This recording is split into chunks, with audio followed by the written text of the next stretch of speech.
Cicil emas mendominasi, investasi logam mulia di Pegadaian Makassar tumbuh 228%. Peningkatan permintaan emas di wilayah Pegadaian Kanwil 4 Makassar didominasi oleh produk cicil emas, yang mencatat pertumbuhan omset hingga 228% per 16 April 2025. Produk ini lebih diminati masyarakat karena skemanya yang fleksibel, memungkinkan pembelian emas dalam jumlah besar tanpa membayar penuh di muka. Iwan Darmawan mengatakan, total gramasi cicil emas yang terjual mencapai 300 kg, hampir 2 kali lipat dari tabungan emas yang tercatat 150 kg. Meski pertumbuhan tabungan emas lebih rendah, 183%, produk ini tetap menjadi alternatif investasi bagi masyarakat dengan anggaran terbatas.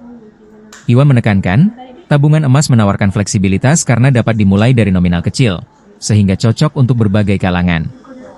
Selain itu, keberagaman produk seperti Galeri 24 dan skema arisan emas turut mendorong antusiasme masyarakat. Kombinasi kemudahan akses dan variasi skema membuat Pegadaian semakin kuat sebagai pusat investasi emas, imbuhnya. Pegadaian juga memperluas digitalisasi layanan, memungkinkan transaksi cicil dan tabungan emas dilakukan melalui aplikasi Pegadaian Digital. Jaringan 469 outlet dan ribuan agen aktif memastikan pelayanan merata di seluruh wilayah. Dengan kenaikan harga emas yang terus berlanjut, Iwa memprediksi minat masyarakat akan semakin meningkat. Kami siap memfasilitasi kebutuhan investasi logam mulia dengan inovasi yang mengutamakan kenyamanan, pungkasnya.